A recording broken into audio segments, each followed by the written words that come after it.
Mr. Sergeant at Arms, invite the members in and close the door. Pursuant to House Joint Resolution 742, the Joint Convention for the Governor's State of the State Address is in order. Leader Johnson, you're recognized. Thank you, Mr. President. I move to dispense with the roll call of the Senate. Without objection, the roll call of the Senate's dispensed with. Leader Lambert, you're recognized. Thank you, Mr. President. I move to dispense with the roll call of the House of Representatives. Without objection, the roll call of the House of Representatives is dispensed with. Mr. Clerk, please read the resolution. House Joint Resolution 742 by Leader Lambert, a resolution to call the Joint Convention of the Senate and House of Representatives for the purpose of hearing the State of the State Address by Governor Bill Lee and authorize transmittal of the budget document and legislation implementing the budget for fiscal year 2026-2027, whereas Tennessee Code Annotated Section 3-1-108 provides for a joint convention of the Senate and House of Representatives to be called annually for the purpose of hearing a State of the State Address by the governor. Now, therefore, be it resolved by the House of Representatives, the 114th General Assembly of the State of Tennessee, the Senate concurring that the Senate and House of Representatives meet in joint convention on Monday, February 2nd, 2026 at 5:45 p.m. in the chamber of the House of Representatives for the purpose of hearing the State of the State Address by the Honorable Bill Lee, Governor of Tennessee. Be it further resolved that Governor Lee be invited to address the joint convention on Monday, February 2nd, 2026 at 6 p.m. in the chamber of the House of Representatives.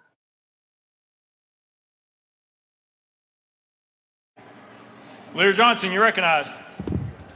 Thank you, Mr. President. Sexton, I move you appoint a committee composed of 5 members from the House of Representatives and 5 members of the Senate to notify the governor that the joint convention is in session and awaiting his arrival.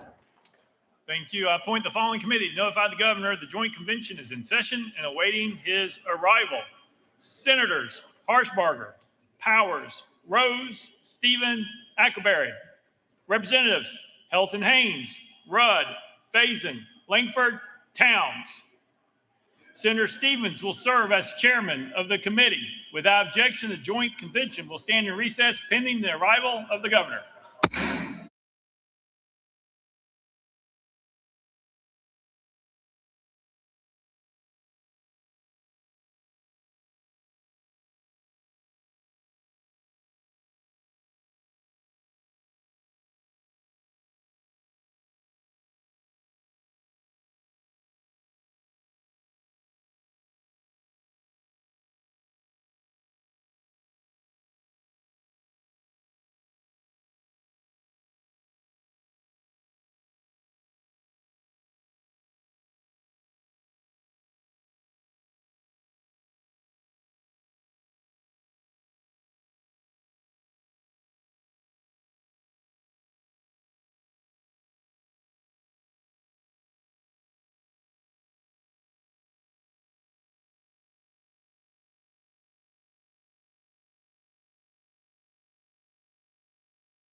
The joint convention will come to order. Chairman Stevens, you are recognized. Mr. President, the Escort Committee is proud to welcome the Honorable Governor Bill Lee, the 50th Governor of the great state of Tennessee. Will the committee please escort the governor forward?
Thank you. Thank you. Thank you. Thank you. Thank you. Thank you. Thank you.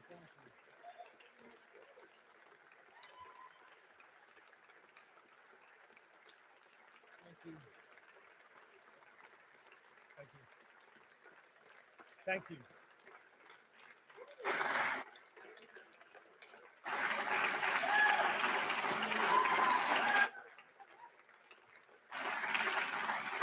Members of the General Assembly, it is my distinguished honor to present to you our friend, a friend of Tennessee, and the governor of the great state of Tennessee, Governor Honorable Bill Lee.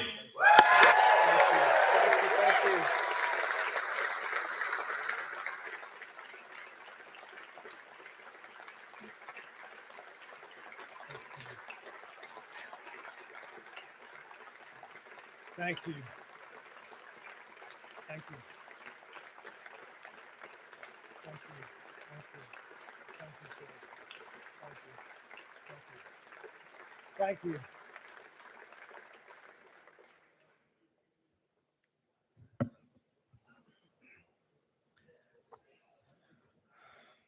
Thank you very, very much for that.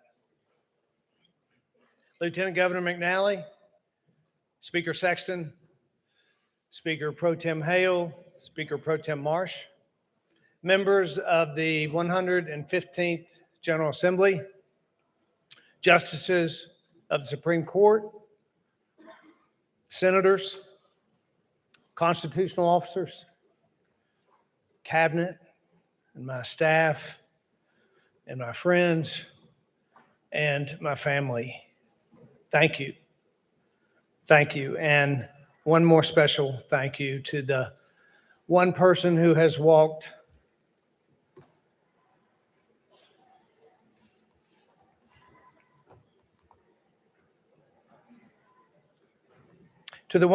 who's walked every step of this journey with me, serving her state with grace and strength and dignity First Lady and my precious wife, Maria Lee.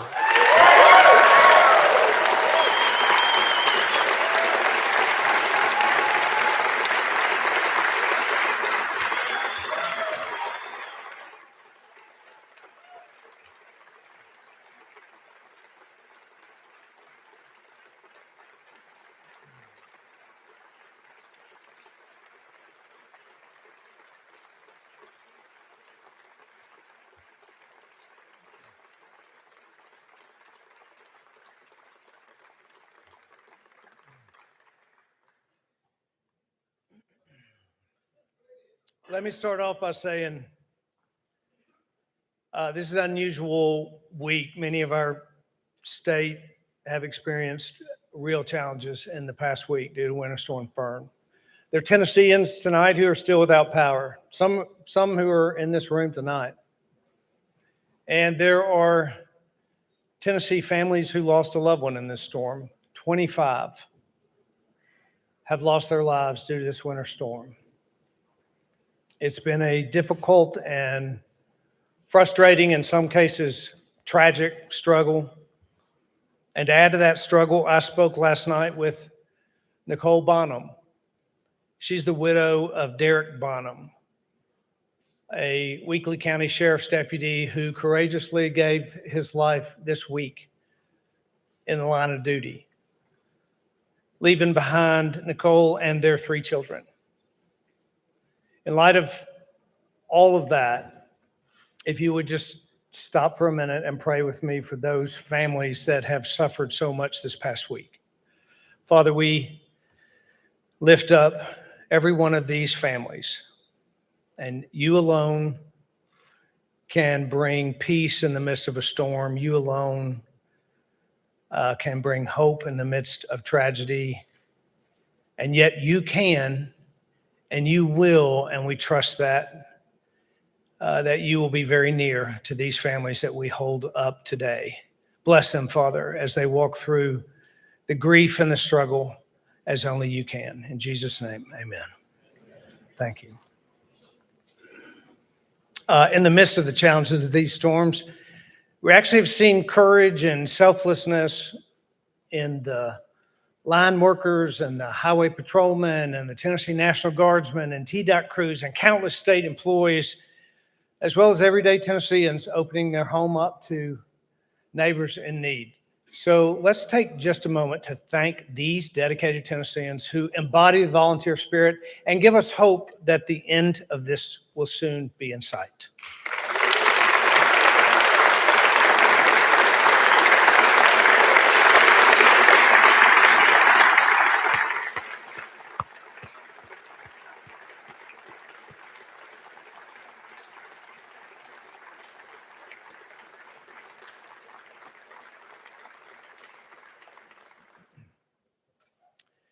In 2019, when I walked through those doors into this chamber for the very first time, I had great excitement about what we together could and would deliver for the people of Tennessee.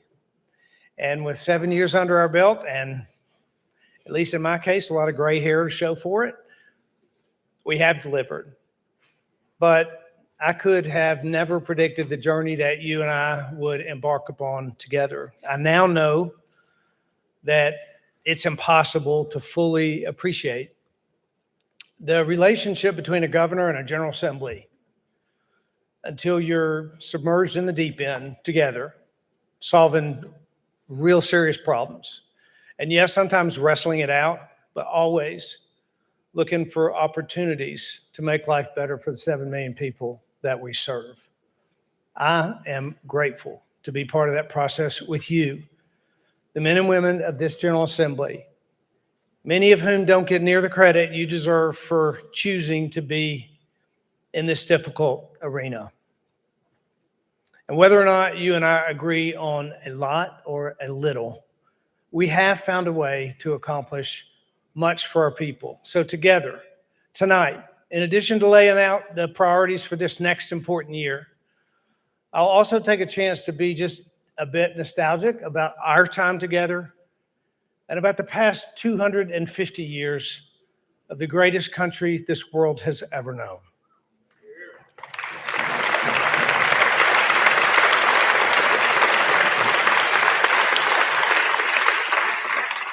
I want to start by looking back at just a few of the things that you have accomplished in the last 7 years.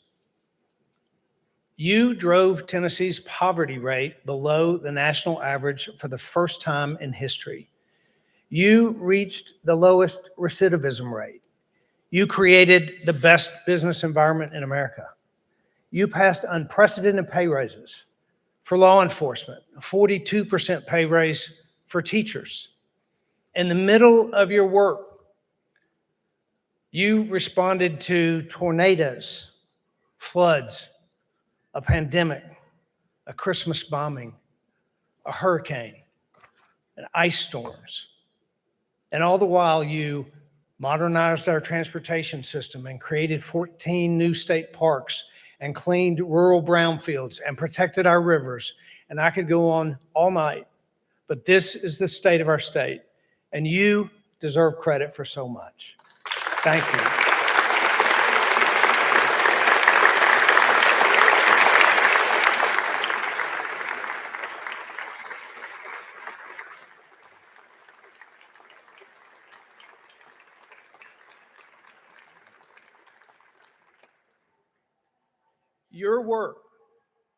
Your work, our work, is more than just passing legislation, it's changing lives. And so let's not slow down in this last year. Throughout our nation's 250 years, historians have called Tennessee the original frontier. And Tennessee frontiersmen, to this day, never stop exploring the possibility of a better future for our people. Never coast, never settle. We press through from one frontier to the next. Davy Crockett didn't stop at his birthplace in East Tennessee. He went on to explore and settle in Middle Tennessee. And then he went on to explore and settle in West Tennessee. And then on to Texas, on to the next frontier. Just like we are involved in the continuous building of a more perfect union, the work of a frontiersman never stops, and ours should not stop either.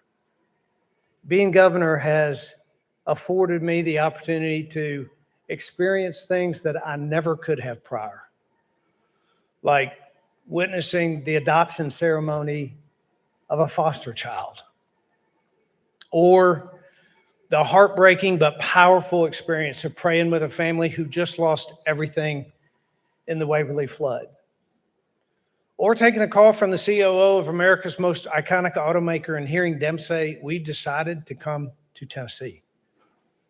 Those are moments, and there are many others that I'll never forget. Just like the moments that I just spent with Tennessee soldiers who had just spent 7,000 miles away from their families for Christmas.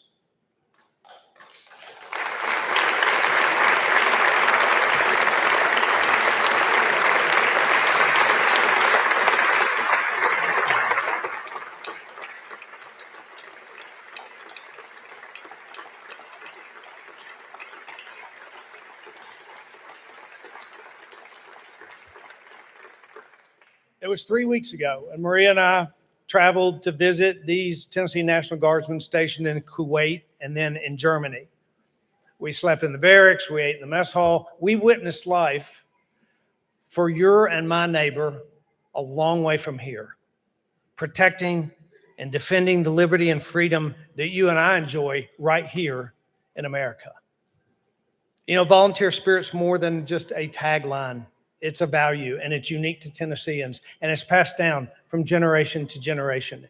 And when you meet someone who embodies that spirit, you won't forget it. And I won't forget them. Today's example of Tennessee's contribution to 250 years of America's freedom.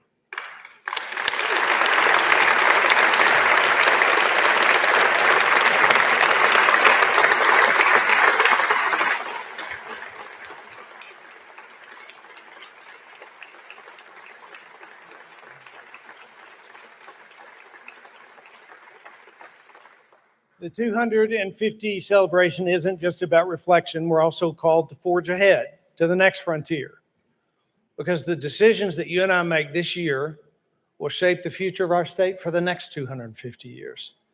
So this year we'll continue to forge ahead on a path forward with education. Tennessee has cast a vision for what education can and should look like. Strong public schools, choices for parents, opportunity for every kid to succeed. We weren't always in this spot. When I took office in 2019, Tennessee ranked in the bottom half of states in both math and reading. Today, not only do our scores outpace the national average, but since 2022, Tennessee is a top 5 state for gains in reading and math.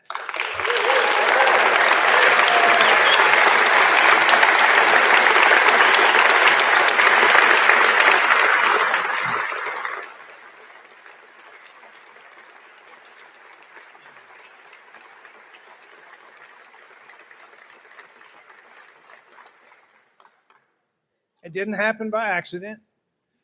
First, we made an historic investment of more than $2.5 billion in our public schools. That's a 50% increase. And I'm proud that this year we are proposing in the budget an additional $340 million directed to our public schools.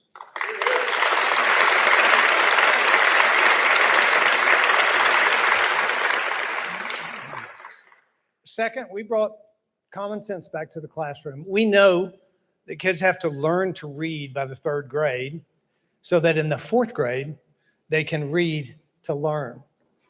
This simple truth has guided our kindergarten through 3rd grade literacy strategy, and the work's paid off. Today, there are only 6 states in the country that have 4th graders who read significantly better than ours. Third, we recognize the dignity and value of Tennessee teachers. In 2019, the starting salary for a teacher in Tennessee was $35,000. Thanks to you, the members of this General Assembly, in 2027, starting pay will be $50,000.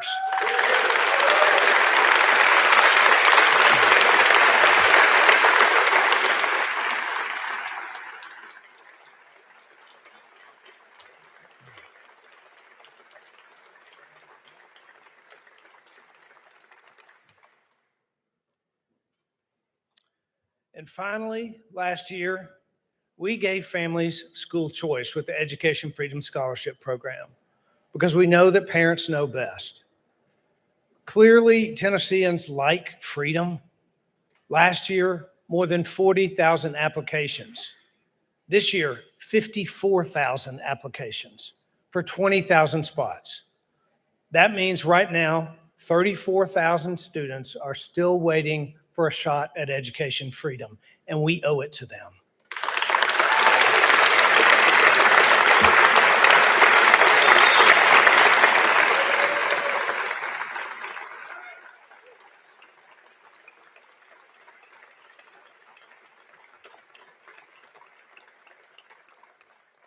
We don't have to look too far to see how education freedom is changing lives. Down the road in Antioch, Tennessee, 77% of the students enrolled at Lighthouse Christian School are there because they received a scholarship from the state.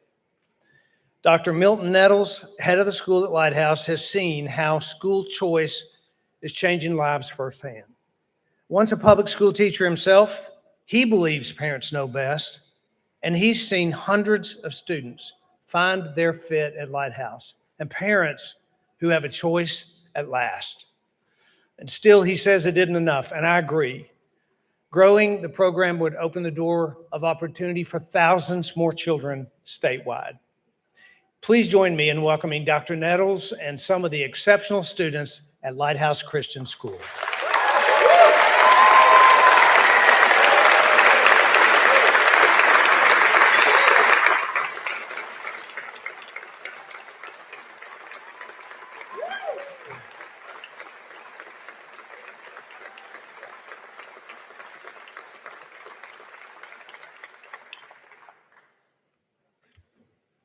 This is why we should empower parents. This is why we need education freedom.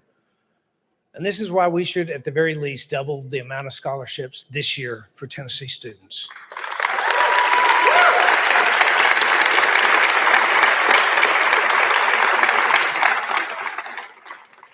Every governor's time in office is marked by unique problems. But some of our state's greatest challenges actually span governors and span decades. Memphis crime. It's been one of the most frustrating challenges that many of you in this room have wrestled with long before I came into office. I've loved Memphis all my life. I grew up spending summers there with my cousins, riding bikes off of Getwell, where they lived, through neighborhoods of a great American city that is legendary worldwide. And it saddened my heart to see over the decades that Memphis kids can't live that same safe experience.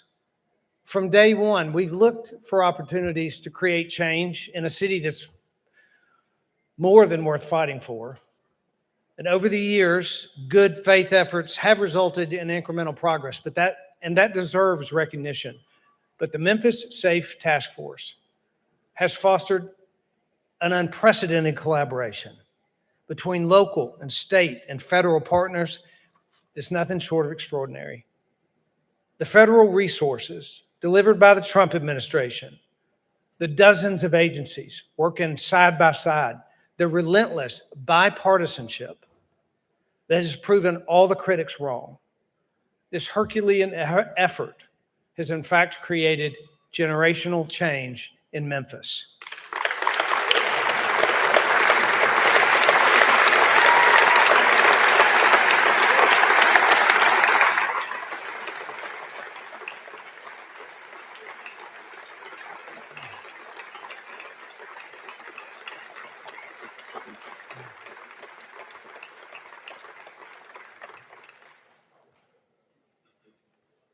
Crime is down 55% in Shelby County, with the lowest monthly crime totals in over 25 years.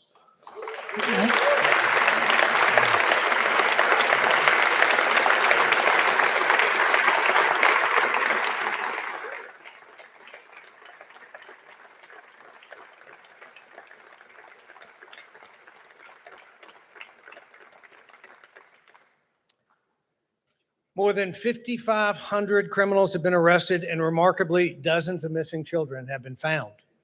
Last fall, as part of the task force, the TBI and partner agencies established the Missing Child Unit.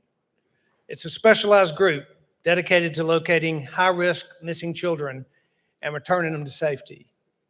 This mission, led by Special Agent Emily Kiefer, resulted in the recovery of 146 missing children in Memphis.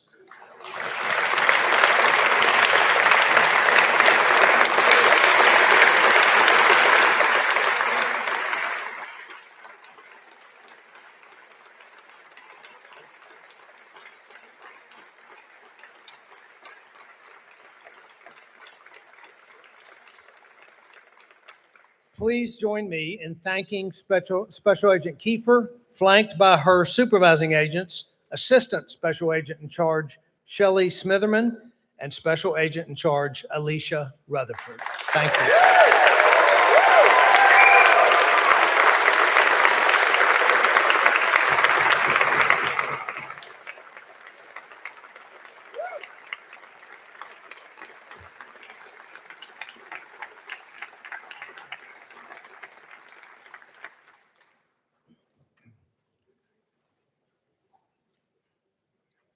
Now we got to make it stick. Crime plagued that city for decades, and it won't go away in 6 months. To that end, this year's budget includes $80 million in grants to accelerate the momentum in Memphis. And we will increase the full-time Tennessee Highway Patrol presence by permanently placing 100 troopers in Shelby County.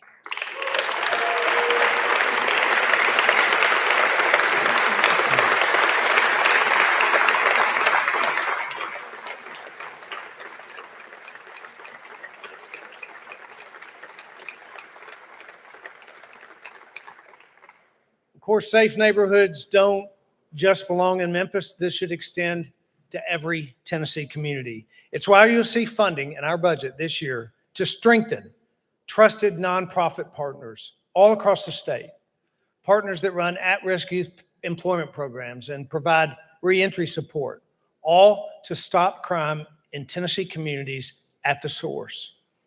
And not only will we increase troopers in Shelby County, but we'll boost our highway patrol presence statewide. In 2019, we had 800 troopers in the line of duty across Tennessee. In my first budget session, I asked Commissioner Jeff Long and Colonel Matt Perry, how many troopers do we actually need? And their answer was 1,300. And that's why we have added THP positions every year since I've been in office. And with the additional 50 proposed this year, we will reach the benchmark of 1,300 troopers.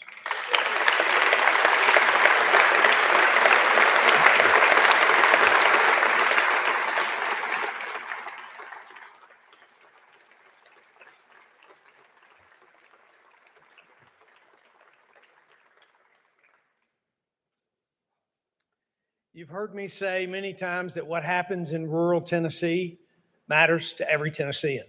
Together, we've acted on that belief. From my very first executive order for rural counties to investing hundreds of millions of TennCare shared savings dollars to strengthen rural health care. And we all know how hard this issue of rural health is. And while we've made some progress, we have much more work to do to deliver better care closer to home. We now have an opportunity like we haven't seen in decades. Thanks to the Trump administration, resources have become available through the Rural Health Transformation Fund, awarded just 1 month ago, that'll provide Tennessee with $1 billion over the next 5 years to transform healthcare in rural communities all across our state.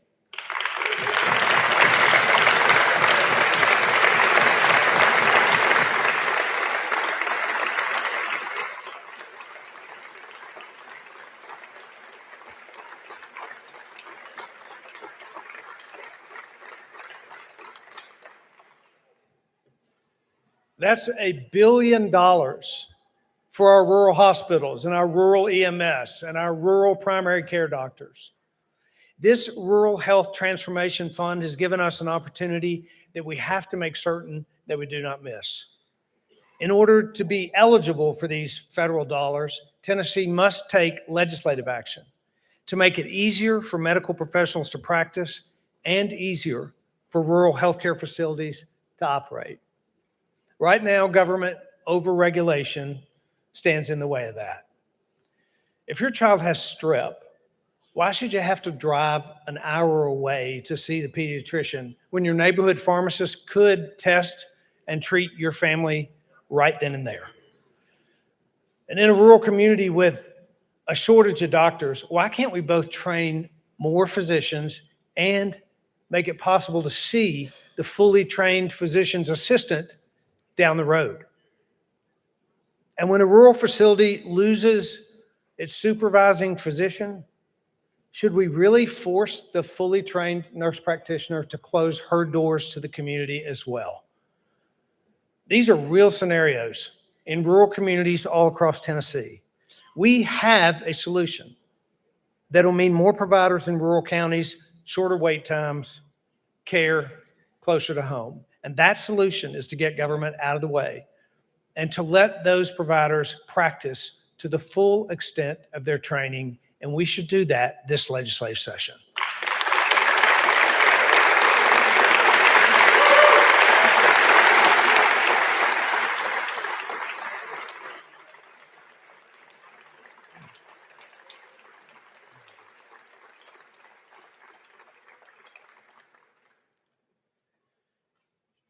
But it's not just about letting providers practice. We also have to let them open their doors in the first place. Rural Tennessee's growing. Our communities need more options. But right now, if a doctor wants to open a new clinic in a rural county, or if your hospital wants to build an imaging center closer to the families that need it, Existing certificate of need laws make that nearly impossible. These laws were created over 50 years ago to prevent hospital overbuilding, but today what they do is block investment. They limit competition. They leave rural communities with few or even zero choices. Since the year 2000, certificate of need laws have turned away nearly $1.5 billion in healthcare investment in our state. Those are clinics that were never built, beds that were never added, care that never came. States like Texas and Florida, they got government out of the way. And as a result, their rural communities have more hospitals and more surgery centers and more options to care for their people. This General Assembly began reforming these laws years ago. We should finish the job for rural Tennessee, and we should finish it now.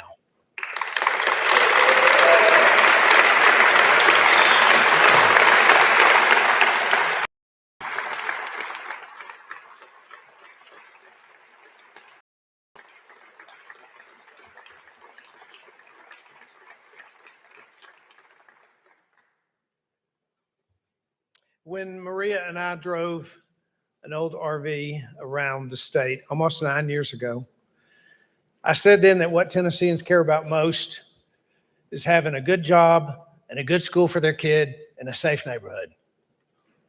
Seemingly simple things in life that in fact make the biggest difference.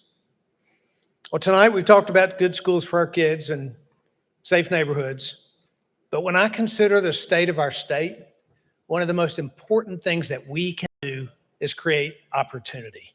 And for Tennesseans, that means a good job. And that starts with economic development. I want to remind you, the members of the General Assembly, what you have done in the last 7 years to improve opportunity for our neighbors all across Tennessee. The perfect example of this life-changing opportunity is Blue Oval City. For decades, many called the mega site a hopeless piece of land, but we never gave up on Haywood County. And now it's home to one of the most vibrant, job-creating economic projects in the country.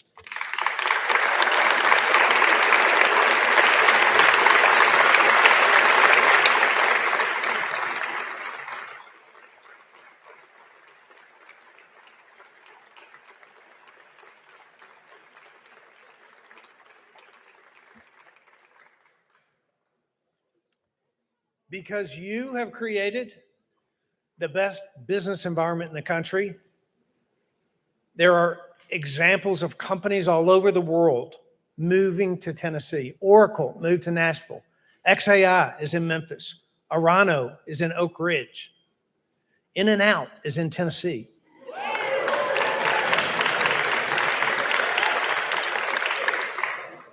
You brought the biggest Major League Baseball game in American history to Bristol Motor Speedway. And because of a stadium that you invested in, I'm pretty confident a Super Bowl will be coming to Music City.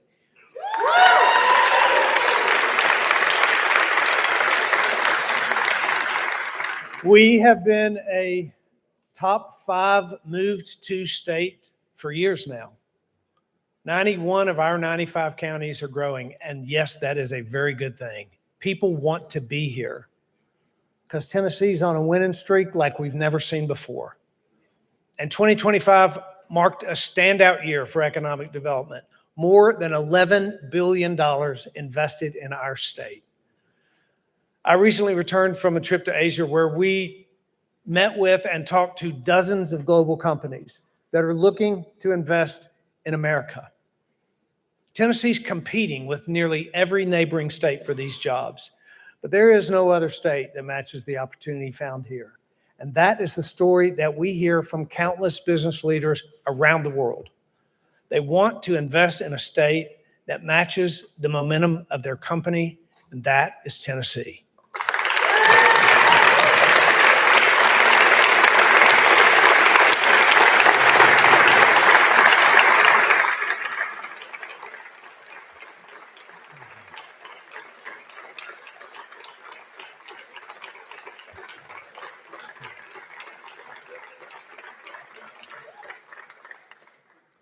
You all have done this. You have created this environment. Fiscal responsibility may not make headlines, but it is the number one reason why Tennessee is leading the pack. We balance our budget, we grow our savings, we spend wisely, we cut taxes. Consider this. Over the last 8 years, our state's revenues have increased by more than 50%. But over those same 8 years, with the exception of boosting law enforcement, we have actually reduced the number of government employees by 1,100. That's fiscal stewardship.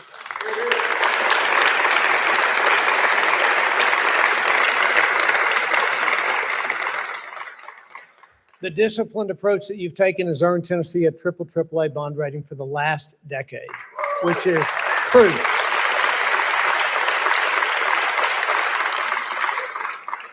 It's proof that smart management keeps our state strong. And what does that mean? 300,000 new jobs. That's more than a time card, more than a paycheck. Every new job created is an opportunity for a better life, not only for the Tennessean who's employed, but also for their spouse and for their children, and a hope and a future for their grandchildren. Thanks to your work, that opportunity is found in every corner of our state, from our urban centers to Tennessee's rural towns. Did you know that since 2019, Memphis ranks number one for the highest number of economic development projects? And at the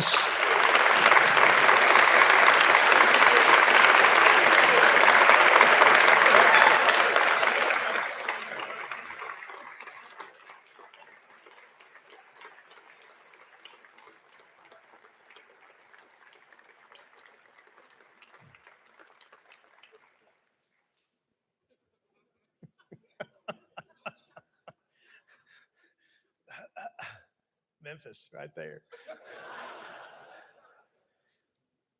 At the same time, our rural counties are growing economically as well. Over that past 7 years, 50% of the dollars invested by businesses in this state have gone directly to rural counties.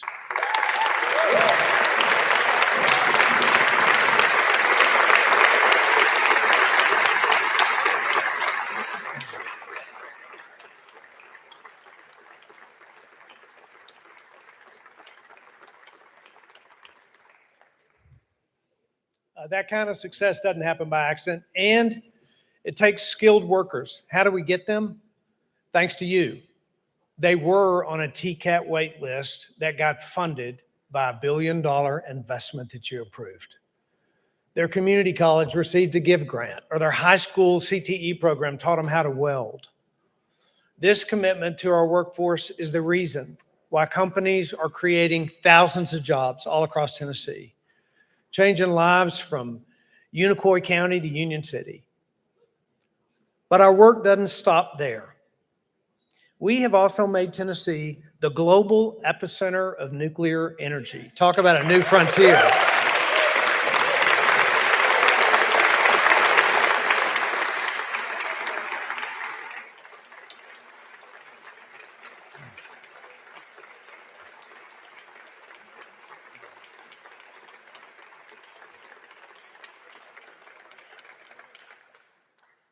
Tennessee was just named the #1 state in the country for nuclear energy development. And it's clear why. Tennessee's nuclear fund that you helped to create has already recruited $8 billion in investment from leading nuclear companies around the world, creating thousands of new jobs, and more are on the way.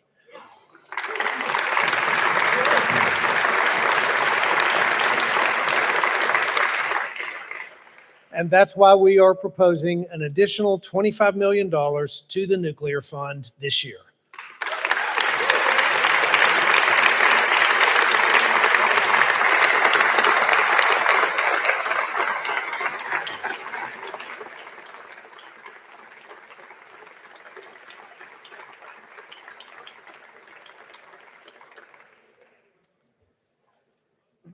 Tennessee's nuclear energy innovation is unlike any other state in the country. Since the days of the Manhattan Project, generations of East Tennesseans have kept the legacy of nuclear alive. In the 1940s, a pipe fitter from Oak Ridge helped build the K-25 building. And his wife rode the bus to work at the Secret City every day. In the 70s, their son became an engineer at Oak Ridge. And today, their grandson, Michael Wedby, works at Oak Ridge National Laboratory, developing the next generation of nuclear power. That kind of legacy story is why Tennessee leads the nation. Please join me in welcoming Michael Wedby and honoring the legacy of the Wedby family to secure America's future.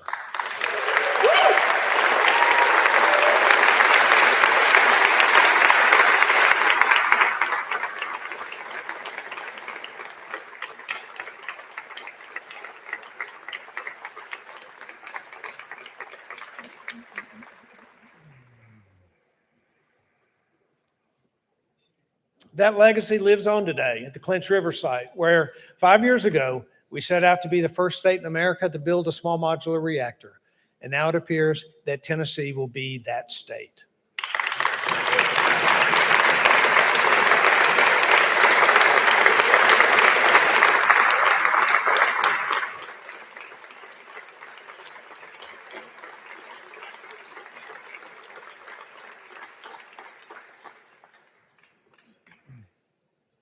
We also have a vision that Tennessee will both power America and be the catalyst for solving America's most complex problems. So we're moving ahead on another front, AI and quantum computing.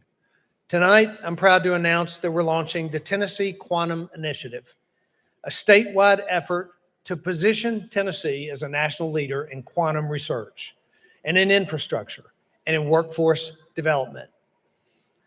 Now, we all know that elaborating on quantum would make a State of the State speech, especially this one, too long. So you'll hear more about that later, but let me just say this. They've called Tennessee the original frontier. Now it's time that we are the future frontier as well.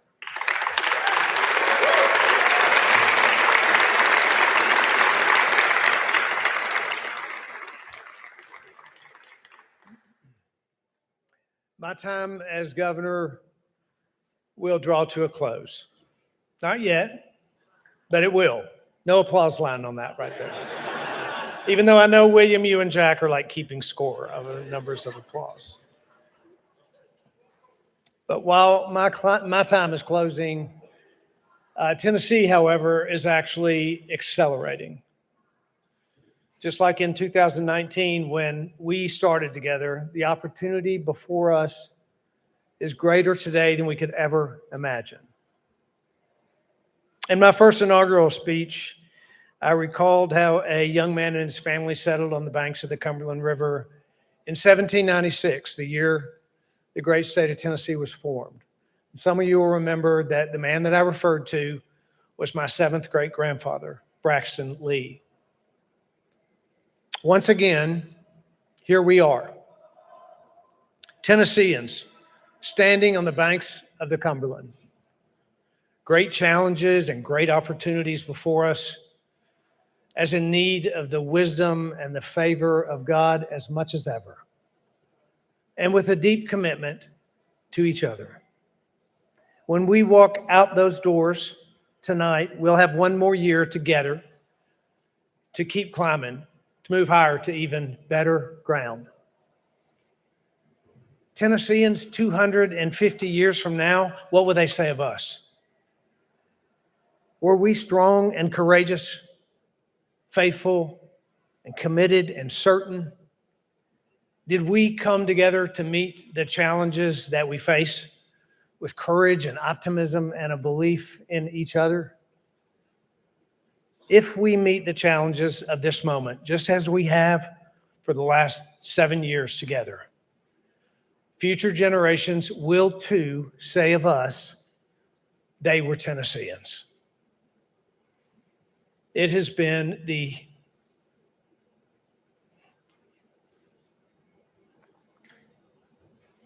highest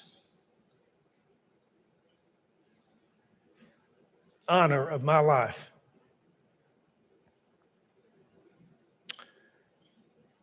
to serve alongside you.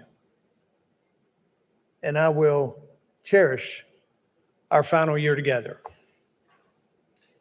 And I will pray that in that year, the Lord would grant his favor and his blessing on the people and the places that are the great state of Tennessee. Thank you.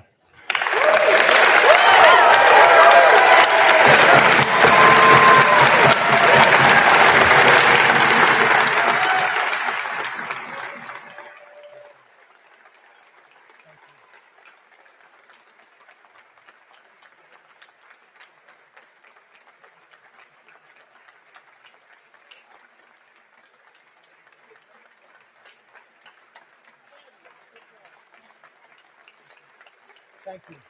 Thank you.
All right, there you go. Ready? Yeah. The purpose for which this joint convention has been called has been accomplished. The joint convention stands in dissolvement.